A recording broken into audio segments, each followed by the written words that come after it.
दोस्तों UPSC, EPFO, APFC exam की notification आने के बाद आप में से हर एक बच्चे ने अब इस एग्जाम की सीरियस प्रिपरेशन स्टार्ट कर दी है। कोई बच्चा कोर्स के थ्रू प्रिपेयर करना चाहता है और कोई बच्चा सेल्फ स्टडी के थ्रू प्रिपेयर करना चाहता है। दोस्तों मेरे according self study is the best mode of preparation, क्योंकि यहाँ पर अगर आप कोर्स के थ्रू भी पढ़ रहे हैं तो भी आपको पढ़ना तो खुद से ही है। कोर्स में आपको सिर्फ मटेरियल एक जगह पे मिल जाएगा, बट उस मटेरियल को कवर करना आपकी जिम्मेदारी है।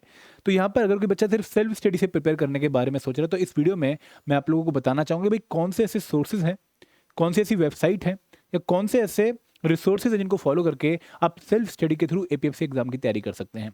एंड दोस्तों जो बच्चे कोर्स के थ्रू इस एग्जाम को प्रिपेयर करना चाहते हैं उनको मैं एंड में ही बताऊंगा कि कौन कौन से कोर्स आपके लिए अवेलेबल हैं और आपको कैसे कोर्स को चूज करना चाहिए। तो वीडियो आप सभी बच्चों के लिए बहुत इंपॉर्टेंट है। यहाँ पर आप लोगों को क्लैरिटी मिलने वाली है कि भाई what should be my resources for APFC exam preparation.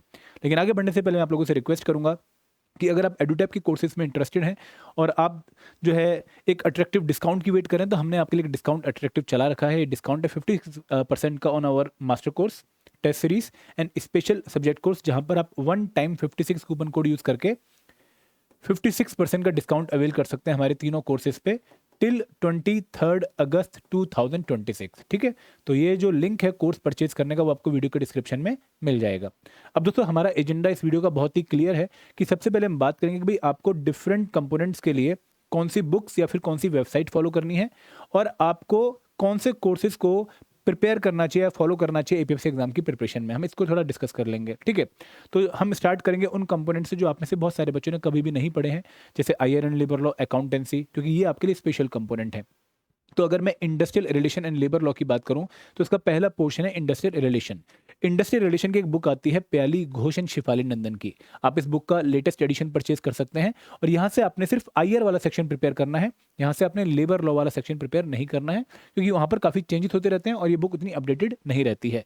तो Piyali Ghosh and Shefali Nandan will be the source for preparing the IR component for APFC examination. अगर आप पिछले कुछ ने सालों के पेपर देखेंगे 2023 के, 2025 के, 2021 के ईओ के, आईपीएफसी के, तो लगभग क्वेश्चन आपके इस बुक से सॉल्व हो रहे हैं फॉर द कंपोनेंट आईआर। आगे बढ़ते हैं। अब दोस्तों बात करते हैं labour law and labour code की, और यहाँ पर मैं सोशल सिक्योरिटी एक्ट की भी बात करना चाहूँगा। देखो सोशल सिक्योरिटी में दो पार्ट्स हैं, एक है सोशल सिक्योरिटी स्कीम्स और दूसरा है सोशल सिक्योरिटी एक्ट। जो आपकी सोशल सिक्योरिटी स्कीम्स हैं वो आपकी कहीं ना कहीं करंट अफेयर में कवर हो रही हैं। फॉर एग्जाम्पल अटल पेंशन योजना, national pension scheme, Ayushman Bharat योजना, प्रधानमंत्री फसल बीमा योजना, तो ये स्कीम आप करंट अफेयर में ऑलरेडी पढ़ रहे हैं। अब जो दूसरा पार्ट है सोशल सिक्योरिटी एक्ट का वो आपको लेबर लॉ लेबर कोड के साथ ही एक जगह से मिल जाएगा। वो क्या साइट है? आपको ministry of labour and employment की वेबसाइट पे जाना है।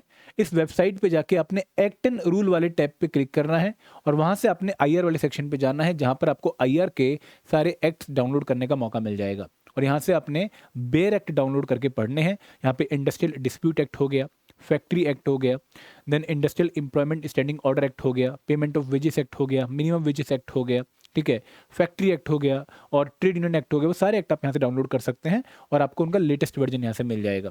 अगर मैं सोशल सिक्योरिटी एक्ट की बात करूँ तो आपको सेम साइट पे जाना है, फिर आपको एक्ट एंड रूल वाले सेक्शन पे जाना है, बट इस बार आपने आईआर की जगह पर सोशल सिक्योरिटी वाले टैब पे क्लिक करना है। तो आपको सोशल सिक्योरिटी के जो हमारे 5 एक्ट हैं, employee compensation act, employee state insurance act, EPF act, payment of gratuity act and maternity benefit act of 1961, आपको पांचों यहाँ से डाउनलोड करने का मौका मिल जाएगा। और दोस्तों इसके साथ साथ जो हमारे 4 लेबर कोड नए हैं, code on social security, code on wages, code on industrial relation, occupational safety code, वो चारों लेबर कोड भी आपको ministry of labour and employment की वेबसाइट से मिल जाएंगे।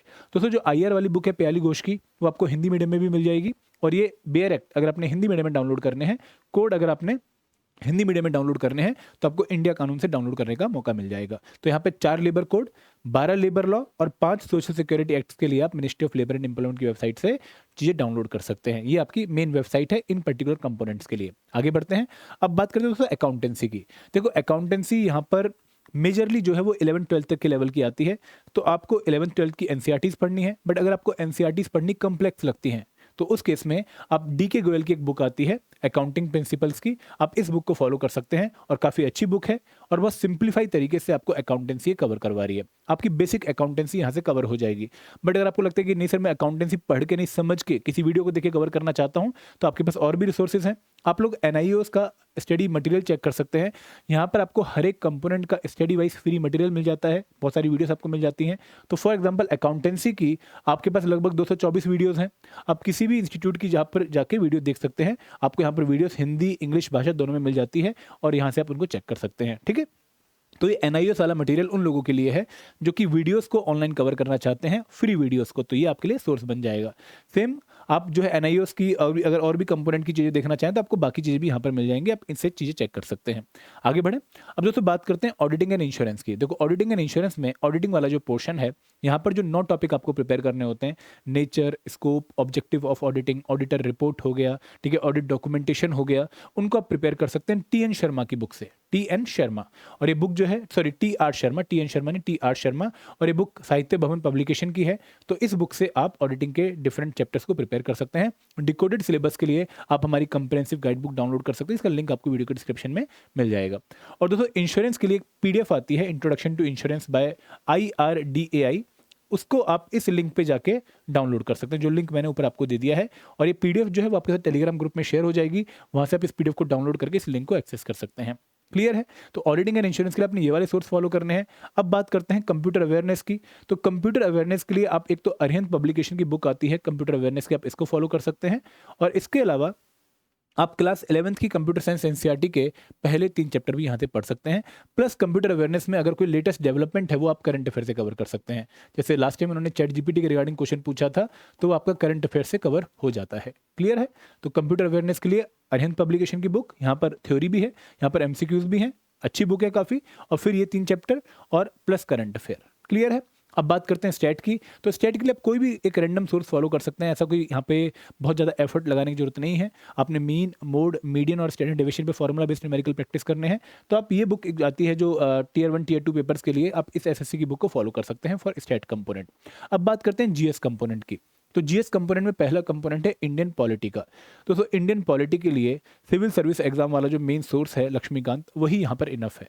आपको पिछले कुछ सालों के पेपर्स में इस पर्टिकुलर बुक से सारे के सारे क्वेश्चन हिट होते हुए दिखते हैं, तो आप इस बुक को डेडिकेटेडली फॉलो करिए, कोई दिक्कत वाली बात नहीं है, बेस्ट बुक है ये। और आपको पॉलिटी बहुत सिंपलीफाई तरीके से कवर करवाती है, ठीक है। तो ये M लक्ष्मीकांत की इंडियन पॉलिटी की बुक आप फॉलो कर सकते हैं।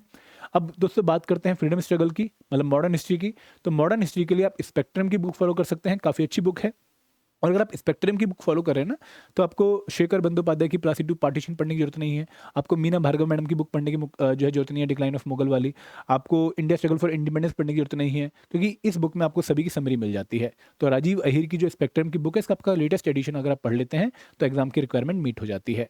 और दोस्तों इसके बाद अगर मैं बात करूँ कल्चर की, तो कल्चर के लिए आपको जो टॉपिक्स हैं वो प्रिपेयर करने चाहिए नितिन सिंघानिया की बुक से। कुछ बच्चे बोलेंगे कि सर क्लास 11th की जो फाइन आर्ट्स की बुक है क्या वो पढ़नी है? अगर आप नितिन सिंघानिया पढ़ रहे हैं तो वो बुक पढ़ने की जरूरत नहीं है। सिमिलरली अगर आप स्पेक्ट्रम पढ़ रहे हैं तो अगेन आपको थीम 3 जो 12th क्लास की बुक है इंडियन हिस्ट्री की, वो भी आपको पढ़ने की जरूरत नहीं है, ठीक है। तो ये आपकी कल्चर के लिए सॉल्यूशन हो गया। अब दोस्तों साइंस की बात करूँ तो साइंस में यहाँ पर बेसिक साइंस भी आती है और आपकी टेक्नोलॉजी बेस्ड क्वेश्चन भी आते हैं, बट बेसिक साइंस से ज़्यादा क्वेश्चन आते हैं। आपको लगभग 10 में से 8 क्वेश्चन बेसिक साइंस से देखने को मिलेंगे और 2 क्वेश्चन के आसपास आपको टेक्नोलॉजी बेस्ड देखने को मिलेंगे। तो जो आपके बेसिक क्वेश्चन है वो आपके NCERT बेस्ड आते हैं, तो आपको 6 से 10th की NCERT अच्छे से कवर करनी है। कुछ पर्टिकुलर टॉपिक कई बार 11 12th की NCERT के आ जाते हैं, बट बहुत बड़ा स्कोप हो जाता है वो, तो 6 से 10th की NCERT से आपके मेजोरिटी क्वेश्चन सॉल्व हो जाएंगे। और टेक्नोलॉजी के लिए आप करंट अफेयर में जो टेक्नोलॉजी न्यूज़ में है, फॉर एग्जांपल करंट अफेयर में अगर ब्लैक बॉक्स का जिक्र आया है, अगर ड्रोन टेक्नोलॉजी का जिक्र आया है, तो जितनी नॉलेज करंट अफेयर में दी गई है उतनी ही आपके एग्जाम के लिए सफिशिएंट है फॉर दी टेक्नोलॉजी वाला पार्ट। आपको बहुत डिटेल में जाने की जरूरत नहीं है कि भाई आप नैनोटेक की सारी बाल की खाल निकाल रहे हो, नहीं, उतनी जरूरत नहीं है यहाँ पर। तो यहाँ पर basic science should be your more focused area, ठीक है। तो इसके लिए NCERT क्लास 6 से 10th की। अगर इंडियन इकोनॉमी की बात करूँ तो इंडियन इकोनॉमी में मुझे लगता है कि रमेश सिंह पढ़ने की जरूरत नहीं है, काफ़ी हैवी बुक है। आप क्लास 11th की NCERT इंडियन इकोनॉमिक डेवलपमेंट पढ़ सकते हैं और क्लास 12th की NCERT इंट्रोडक्टरी मैक्रो इकोनॉमिक्स पढ़ सकते हैं, माइक्रो पढ़ने की जरूरत नहीं है।